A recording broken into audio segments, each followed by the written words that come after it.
This is episode 16 of The Living Reminders with Mary and Blake.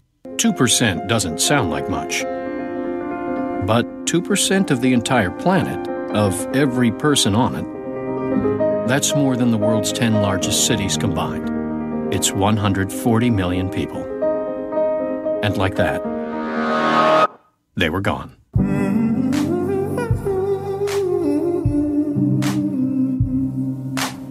All the way from Providence, Rhode Island, welcome to The Living Reminders with Mary and Blake. It's a podcast dedicated to The Leftovers on HBO. We're still here and so are you, so let's talk to Christopher Eccleston. Suddenly I'm hidden.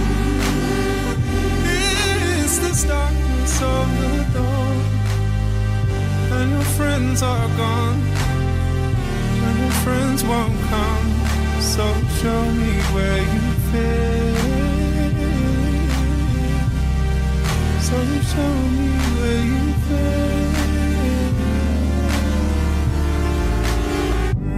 fit. I'm your host, Mary Larson. My name's Blake, and suddenly, I want to play some roulette. I sure don't. I want to go throw the dice. Oh my goodness, I do not have good luck. Maybe try my luck. Maybe, hey, save a church, get some money. Hey, you could Anybody? try. No, nothing. We know how that works out. Doesn't. It doesn't. Not so much. Well, everyone, welcome back. This is part 2 of our 3-part Emmy Series interviews. Yes, and today, like we said, we have Christopher Eccleston for you, who we all know as the Reverend Matt Jamison. And I must tell you, we've already recorded this interview, and what Christopher Eccleston says in this interview is... You said serendipitous in the last episode. I did. You teased it. Yeah, but it's so serendipitous that it's like, whoa, time out. Like, wow. Yeah. And I'm just going to leave it at that. I'm not going to go any further. I'm not going to go crazy with it. But, wow, I can't wait. So, you know what? Let's just get right into the Eccleston interview. What do you say, kid? Sounds perfect. All right, let's do it.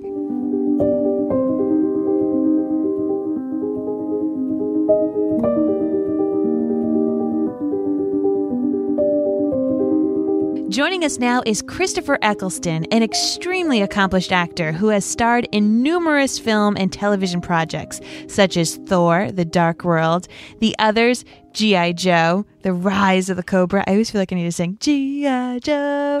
Heroes, Elizabeth, Gone in 60 Seconds, 28 Days Later. He was so creepy in that one. And Doctor Who. But we all know him as Matt Jamison, the lovable and deeply conflicted Episcopal Reverend on our favorite HBO show, The Leftovers. Chris, thank you so much for joining us on The Living Reminders today. Thank you. I'm excited to be here.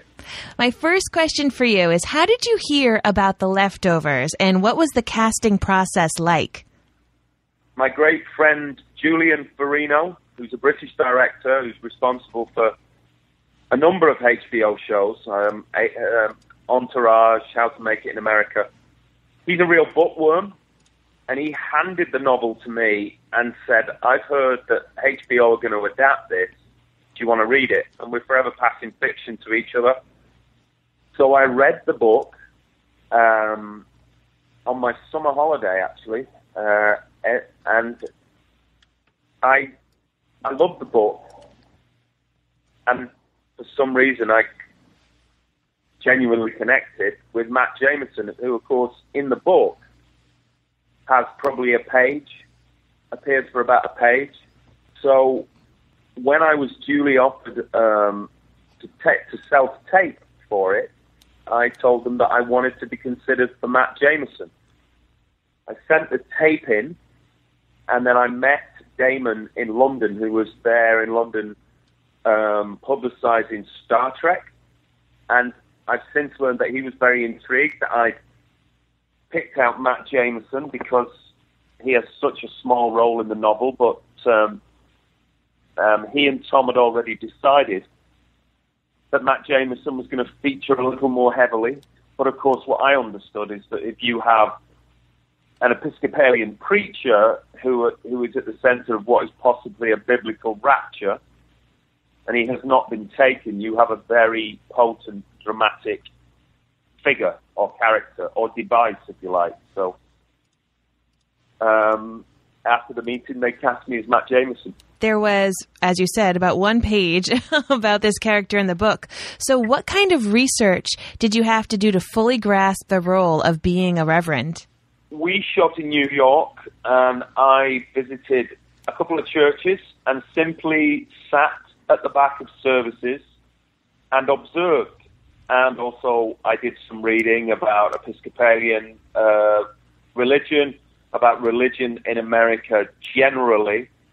But most importantly, I relied on my first instinctive reaction to the man, because despite his religious calling, he is, of course, a man.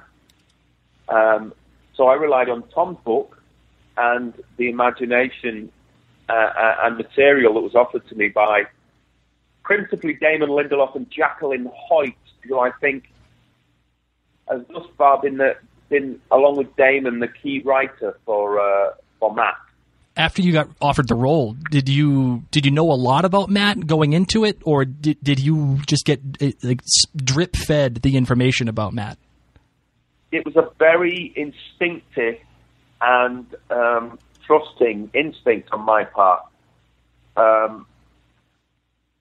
And the meeting with Damon was key, because in the meeting with Damon, I detected that he felt what I felt, which was this was a very rich, dramatic character. And I felt he would take care of Matt, which means he would take care of me. And I left it at that. I shot the pilot, in which I think I had 2 lines. And then turned up when we were picked up and did a line in episode 1 and had a line in episode 2, and then had that monster episode in episode 3. I just go with the process, really. I feel that just what goes on when these shows are working correctly is that in some mysterious way, the writers tune in to where the actors can take the character, and sometimes predict certain things that are going on in the actor's life. It's a very strange relationship, I think. There's been a lot of coincidence, and I'm not a person who particularly dwells on that side of things, But there's been a number of things on this show which have been interesting coincidences. For instance, when I shot the pilot, I had an affinity with Carrie Coon. I remember I was compelled to hand her a book. I'm sure she thought I was a nutcase. When we were shooting the pilot, I gave her a book, a brilliant novel called Stoner by John Williams. But I had a kind of affinity with her, and we talked, and we had no idea that we would end up playing brother and sister, but there was some kind of connection. And I had the similar feeling with Ann Dowd, although Ann and myself have not really featured together. But particularly myself and Ann have become very close friends. And me and Carrie are playing out this brother-sister relationship, which I always longed for a younger sibling, and I always longed for a sister, because I was the baby of the family. And now I have this fantastic and complicated brother-sister relationship to play with. And I know Carrie's far more beautiful than I could ever dream of being, but I think there is a kind of, in the ballpark of a physical resemblance. I can see it. And it was a strange coincidence. Did you spend any off time with Carrie to help build that brother-sister relationship? It was there. It was just there. Wow. And what I mean by that is we had a simpatico with each other, because the relationship actually between Matt and Nora is hugely complex and sparky and competitive and volatile. We don't have, fortunately, me and Carrie don't have that kind of a relationship, but we have the trust, which means that we can portray that relationship. It's been very odd, it just kind of fits. When did you find out that you were actually going to play her brother, and was it almost like a sense of relief? But no, I don't know about a sense of relief. I think it probably was to feel. I think it was a brilliant stroke, really, on the part of Damon and Tom to have Matt Jamison, who is the eternal kind of outsider, but connect him to the community in a flesh and blood way. But the first time I was aware of it was when I was handed episode 2, because the pilot stood as episode 1. Neither Carrie nor me had any idea we were brother and sister when we shot the pilot. What do you think it was that drove Matt to spread inflammatory statements about all the people who disappeared? And do you think he's representative of the dark place that everyone can possibly go to after a tragedy like this? You know, when you're playing a character, you can justify the things that they do. What Matt was saying is I do not believe he had a personal animus against those individuals, even though they included, you know, murderers, psychopaths, pedophiles, etc. I think Matt, for personal reasons, was not convinced that this was an act of God. He could not, at that time, understand that God would choose such people. Now, maybe that was a failing in his faith, and all these questions for me are unanswered and will remain unanswered because it's the mystery of faith. I don't think he was wishing to hurt people. He was wishing to help and unite people. And he was, you know, we were living in a world in Series 1 where religion had virtually been abandoned. The idea of God, the Christian God perhaps that Matt represented, had fallen by the wayside. And what Matt was doing, as provocative and dangerous and deeply wounding as it was he was trying to get his flock back together. On a good day, he's a good man, and on a bad day, he's a bad man, like most of us, I think. Well, speaking of that, over time, Matt's church does seem to grow. Do you think this is because he's an effective leader, or is it because people's faith is renewed? Wow, these are hard questions. I hope you had coffee today. I know. I'm sorry. Look at us. all surrounding faith. I mean, it's interesting because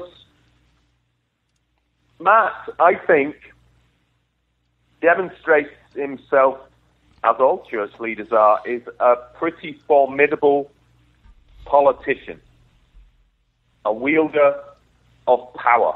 And of course, in Series 1, when he identifies that the guilty remnants are controversial, he leads a charge against them. And the reason he does that is to get his flock back together. Now, that's politics.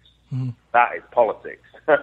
So we have him in 2 boats in a helicopter, eventually losing his church and actually falling prey almost to the guilty remnant. And by the way, that episode was transcendent. I believe he did an unbelievable job.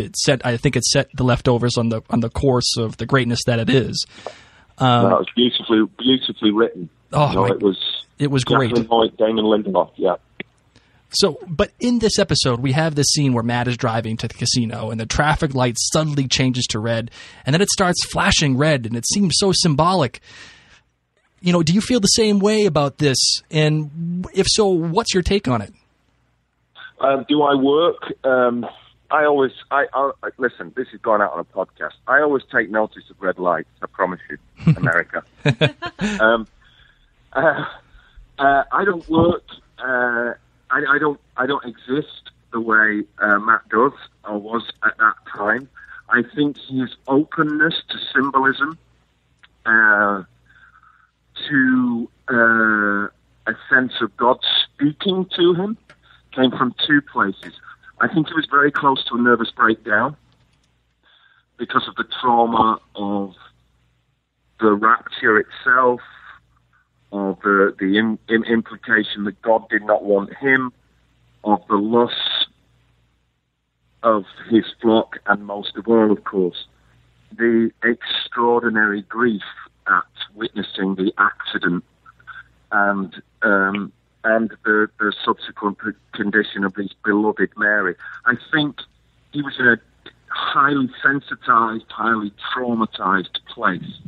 And I think he was in a form of grief. And I think the red lights and stuff like that, you have to justify it three-dimensionally as a human being. And I think it was a form of magical thinking, which I think is very common in profound grief.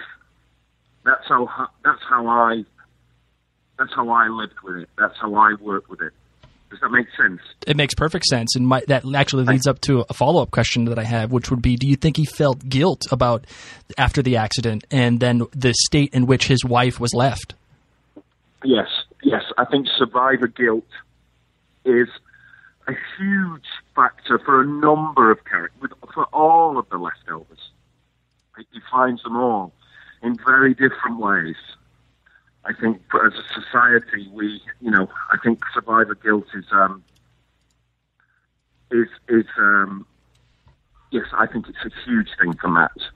And as a religious man who very much has the idea of sacrifice and self-sacrifice and, being a figure of who absorbs the suffering of others, to have his wife that way is hugely confusing and disorientating to him. Another big scene was when Matt went gambling, and I didn't know if Matt crossed a line by gambling the money in roulette, and is that ultimate failure of losing his church what pushes him to embrace love? I think he was operating on the idea of two boats and a helicopter. God sent him the money and God sent him the casino, so he went into the casino and gambled. Is that an answer? I think, the title, I sent you a boat, I sent you a helicopter. You know the joke of that, right? Mm-hmm. You know all that. Yep. I think he was operating on that. Whether Matt has embraced love, I can't say. I think he remains a very ambiguous and very confused man. I think he's very confused in a good way and in a wrestle with his own faith and his own sense of self. I can't really say exactly where he is, and I don't think I ever will be or will ever want to be able to say that. There are no definites. I know that about my own life, so I hope that's an answer. Well, can you talk about that? At least in the first season, he does seem to have a transition from where he was, spreading these really awful things about people to wanting to help the guilty remnant and save them. And can you talk about that transition in Matt's character over the course of the first season and what it was like to go from one extreme to the other for you? Well, it's the kind of journey you long for as an actor. He has a series of revelations, and I do remember that Damon and Keith Griffin Gordon said to me, we have to end this episode paradoxically on a note of hope, because Matt sees his path in those last moments when he sees the guilty remnant taking over his church. He does not go crazy and burn them down. He uses a different method. He is, and I think this is leading to your next question, he does equate himself with Job and comes to the belief, realization, understanding that God has chosen him to suffer in order to find enlightenment, in order to lead. I think he comes to that revelation during the course of that episode and identifies very fiercely with Job. So with that in mind, then, there was this great scene towards the end of the season, where Kevin is giving Patti's eulogy, and Justin Theroux was reading it, and it was gorgeous. Well, could you amplify on that Job passage in particular, and what that means to Matt, and what was Matt's motivation for having Kevin read that particular eulogy? I'm going to be very honest here now. Job was something that I read. I had a very odd, this was the second odd experience with The Leftovers. In 2011, it was the anniversary of the publication of the King James translation of the Bible. And I was asked, along with a number of actors, to go to Westminster Abbey in London in the middle of the night and read at various stations throughout the cathedral sections from the Bible. And I was given Job. And I'd never read Job, and it hit me like a truck. I realized he was the first existentialist man, if you like. Mm-hmm. He was saying he was absorbing this enormous amount of suffering and then steps up to God and says, why me? Which is basically saying, why am I alive? He questions. And of course, there's that extraordinary chapter where God turns on him and says, who are you? I am the creator of the sea.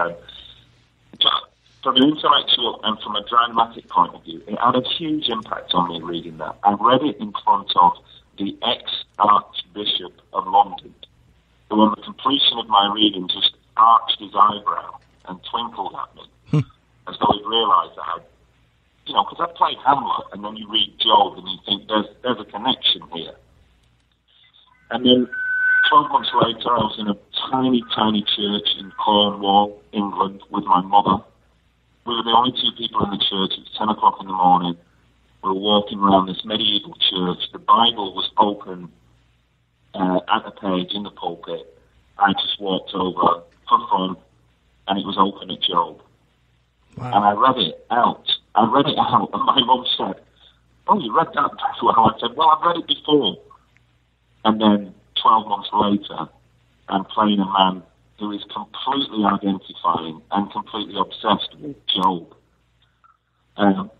So I can't tell you, I probably wouldn't want to share with you or the audience all his feelings about Job, because I'd want to, hopefully, without being pretentious, convey that in the performance. There has to be some mystery. Mm-hmm. But the Job of the Bible and Matt's relationship to the Job is deeply complex and hugely stimulating for me and Jacqueline and Damon and everybody to think about. And hopefully, of course, the viewers. It sounds serendipitous that you got this role. I mean, would you agree with that? Yeah. Well, yeah, that's what I mean, yeah. And I don't believe in all that, stuff. But I'm becoming more open to it. Where Matt is in his life, very different from mine. I have children. I'm happily married. Matt's happily married, but of course, has this great tragedy. But his passion and his drive and his indomitable spirit, he's not gone down. I see him as heroic and brave and flawed. And I do have a connection with the character that I've not really felt before in my career. And that sounds like publicity baloney, but it's just the case, I have ideas about him and where he is and poetry that he might like and that come out of nowhere. But that's also to do with the process that we're going through, and we're led by Damon and by Justin. There's a real freedom in the way we all work together and make this program, and it allows for that kind of stuff. Actually, my next question, I guess, for you is then, how much freedom do you have within the character? Are you allowed to improvise in any way? Do you have input on what your character should do? No, I come from a school where you honour the script. It's very important to me that I do that and the actors around me do it. I feel actors are not writers. Writers' work should be honoured and should be delivered as written. That's how I work, particularly on this show. my training. I trained on Shakespeare and Ibsen and Miller and Williams and Chekhov, and it was all about respect for writers. I came through British television, which is very writer-led, and certainly was it when I was a child and absorbing it. So that's my thing. I try to avoid contacting Damon because he's so bombarded. I think sometimes for us actors it's difficult because we do have ideas, and you've got to be very careful because you're not begging for a storyline. In an ensemble piece like this, it's a very delicate thing, but sometimes you may have something that you want to communicate because you're so emotionally involved in it. But what you find, and this is what I spoke to you about at the beginning of the conversation, is our writers, Damon, have intuited that kind of stuff. There is a communication going on a level that, is very interesting. I might say to Damon X, Y, or Z, and he'd go, yeah, we kind of thought of that. For instance, Ann Dowd once bought me a gift from a flea market in New York as a token of our friendship, because we are very close. Now, the gift was a small and very beautifully carved wooden Christ whose arm was broken. Now, Anne was buying it, one of his arms was broken off. Anne was buying it for Chris as a gift. But what she was also doing was sending a message from Patti Levin to Matt Jamison. And I was so stunned by this image and its relevance to Matt and his broken life and his broken church that I told Damon about it. I sent him a picture. I didn't do it in a really kind of, hey man, let's trip out. I thought it was funny as well. I sent him the picture. And he was stunned because that day he had been discussing whether or not Patti Levin, in some ambiguous way, should send Matt Jamison a piece of his church.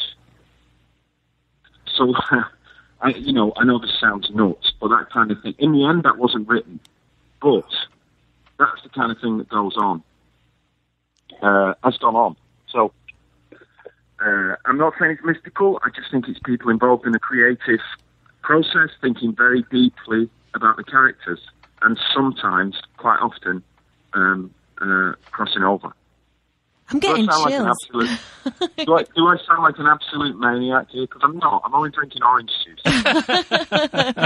All I know is Max Richter needs to start working in some Twilight Zone theme music into his score. I know. It's unbelievable, and it just adds such another interesting level to this already beautiful story. And it's remarkable. With that in mind, did you as characters, Matt and Patti, but offset or when you're not shooting, did you ever feel like they informed each other? I know you just gave the story about the Christ with the broken arm. Was there any other things like that happening on set? Well, of course, the beauty of it is that I honestly feel that myself and Anne, we joke about having been, having met in a previous life. And of course, Patti Levin and Matt Jamison could not be more diametrically opposed, personally or philosophically. And it basically hates each other's guts. And me and Anne are the complete opposite, There's a real closeness. So, I don't know what that says. And we've only had one exchange. We look at each other once. At the end of episode 3, we just look at each other. We don't speak. Obviously, she doesn't speak. We look at each other. And only last night, over a couple of vodkas, I was saying to Anna, I just wish we had a little bit more to do, But what we do have is this friendship. Did you know when you read the script for Two Boats and a Helicopter that it was going to be the brilliance that it did? Like, did you have an idea that people were going to respond to it the way that they did? No, I had no idea what I was letting myself in for. I just had an instinct that this was an interesting character. I wanted very much to work for HBO. It had always been a lifetime ambition of mine. And I loved Tom Perotta's novel And I trusted Damon, his intelligence and his decency. And I thought, well, I'm an experienced actor, you know. I think it was clear that from myself and Damon's meeting that this was a character that was going to feature in some way. And I was shooting episode 1 and 2, and it was a rumor basically. Somebody said, we've seen the story outline for episode 3. It's all about you. And that was the first I heard about it. And then they sent me a script and we set to work. Had about 10 days prep. And the one thing I do want to say, and want to come out loud and clear on this podcast, is the importance of Keith Gordon to the creation of Matt Jamison. First it was Tom Perotta, then it was Jacqueline Hoyt and Damon Lindelof, and then it was Keith Gordon, because the way he directed me on that episode, and that's the other odd experience. There's the third one I'll give it you. When I was 17, I went to a cinema in Walkden, which is the place that I grew up in Salford. I was 17 years of age. I went to see a film called Christine. I was vaguely thinking about what I was going to do, because I'd failed as a footballer. And I saw this performance by an actor called Keith Gordon in a film called Christine, where he plays a character who's completely outside, completely passive, a nerd, if you like, who then, through this dark night of the soul, becomes a psychopath and a murderer, and yet retains our sympathy. And I remember thinking, that's one of the best performances I've ever seen, and if I become an actor, that's the kind of actor I want to be. And then who directs me in The Leftovers but that actor? Wow. Very strange, again. And Keith really, really was huge for me on that episode. His direction of actors, having been an actor, and his way as a man and as a professional is just beautiful. He was loved by the crew. And what I find now is whenever I pick up a script and I've got dialogue as Matt Jamison, I think, what would Keith say? Because he was forever pushing me away from any obvious choices, anything. He was forever looking for the little boy in Matt, the generosity, the vulnerability. There's a lot of anger there. There's a lot of, he smashes a guy's head on the floor. Keith Gordon continually challenged my choices and stimulated me and took care of me. He meant so much in nobody else could have directed that episode the way he did. He's wonderful, and he's coming back, which is great news. Oh, that is fantastic. Well, as tough as Matt had it, he did have this beautiful scene with the baptism.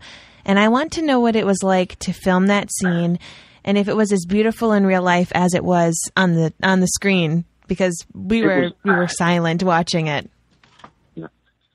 It was absolutely wonderful. But the actor who played the father of that child was so brilliant. I'd seen him in Scorsese's film, Wolf of Wall Street, and I just remember thinking how brilliantly he was cast and how brilliantly he played the scene. So we had that, and then we had that child, and of course, I'm an old dad. I'd just become a father in the previous January. And also, I had at that point I had a 2-year-old and a 3-month-old child, 5-month-old child. So, and I was missing them. They were back in the UK, so that was all going on. Of course, you bring a child onto a set, and it affects everybody. Yes, it was a beautiful experience. Beautiful. That's all I can say about it. And working with that wonderful actor. 2 wonderful actors, because the baby, and we had obviously we had a couple of babies, but there was no tears, there was no screaming. It was just, they picked up the gentleness around them, and no children were harmed in the filming of The Leftovers. Not even the one in the car. No, I promise. Do you think that was like a cathartic experience for Matt? Finally, somebody coming to him and asking his favor. Yes, and absolutely it was, and holding that child and softened him somewhat, I think. Mm-hmm. And there is, of course, that I always felt that's one of the mysteries and things around Matt and Mary is that they are a childless couple. before the accident that befalls them. And all that was going on as well. I think probably Matt, probably like me again, longs to be a father. He is a father of sorts. Mm-hmm.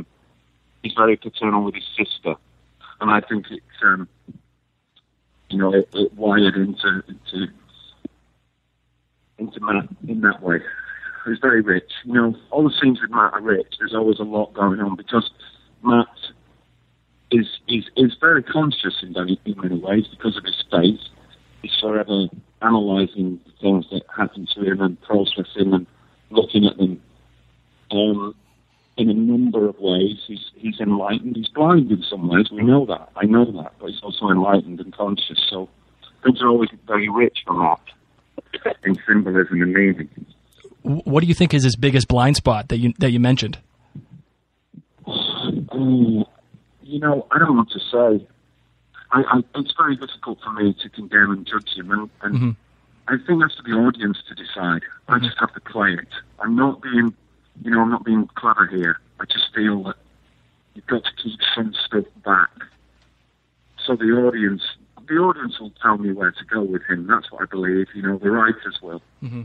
I don't even know what my own blind spot is, so I couldn't tell you what Matt said. Can you amplify on Matt and Kevin's relationship, and what do you think makes it so different and so personal for them?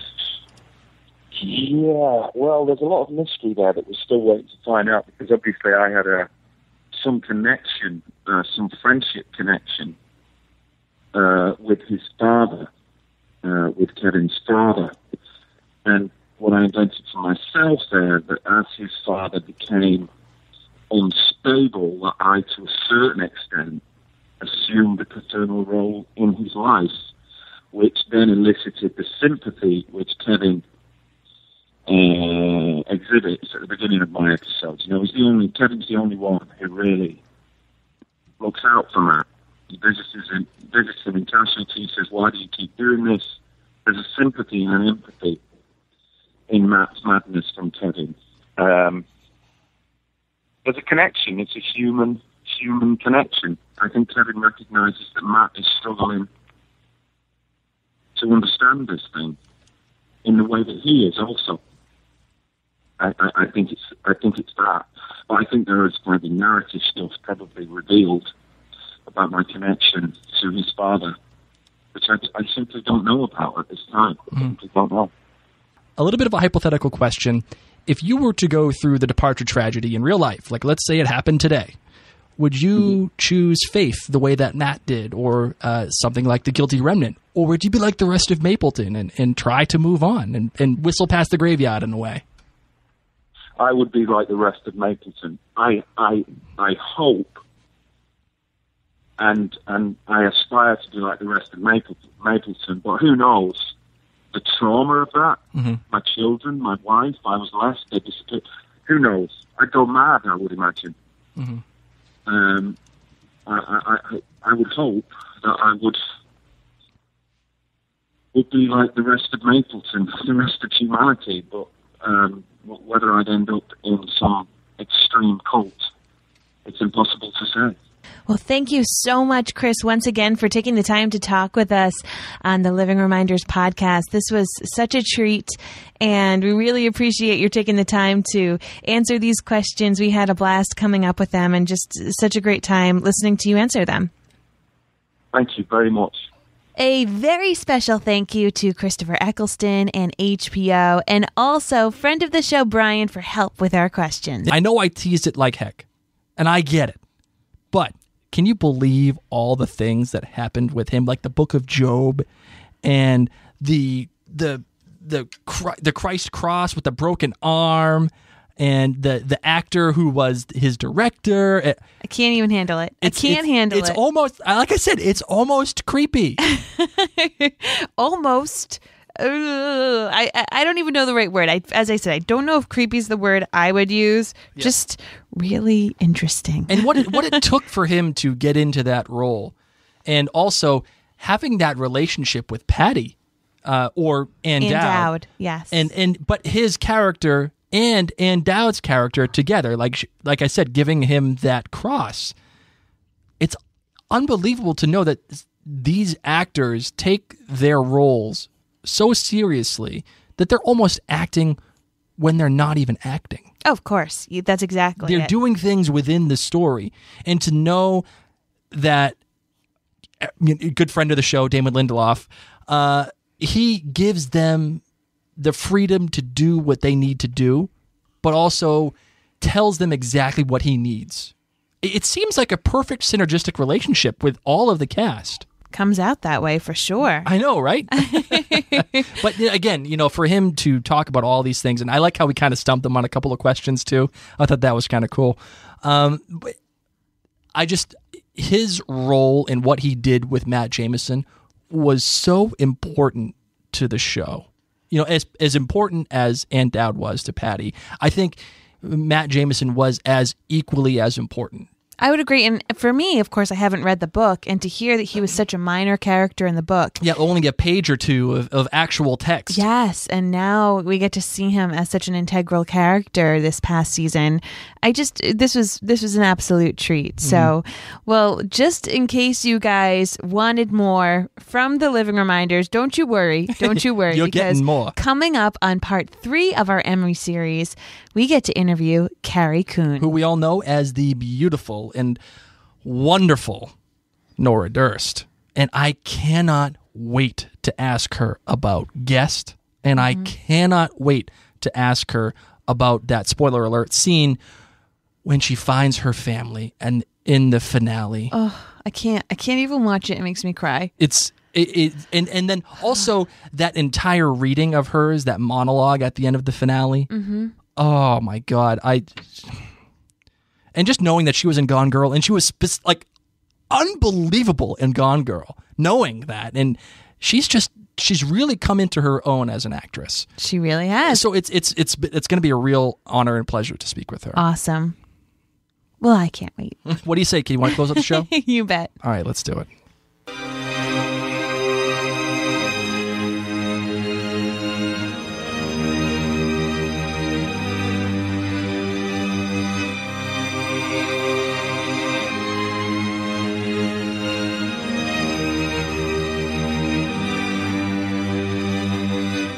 Thank you all so much once again for listening to this episode of The Living Reminders with Mary and Blake.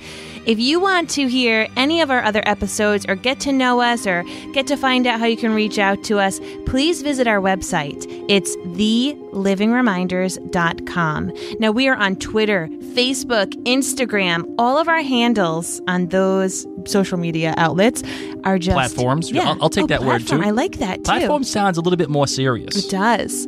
You can find us. We are just Living Reminders. So Living Reminders, Twitter, Facebook, Instagram. Reach out to us. Let us know what you think about this episode, this interview, maybe what you thought about the Ann Dowd interview, and especially what you're excited about for listening for Carrie Coon. Oh my God, I know. And also, if you want to reach us on the email machine, you can get us at livingreminders@gmail.com. Now, don't forget, you are going to want to make sure that you are subscribed in iTunes and Stitcher. You want to make sure that all of these episodes are coming straight to your mobile device.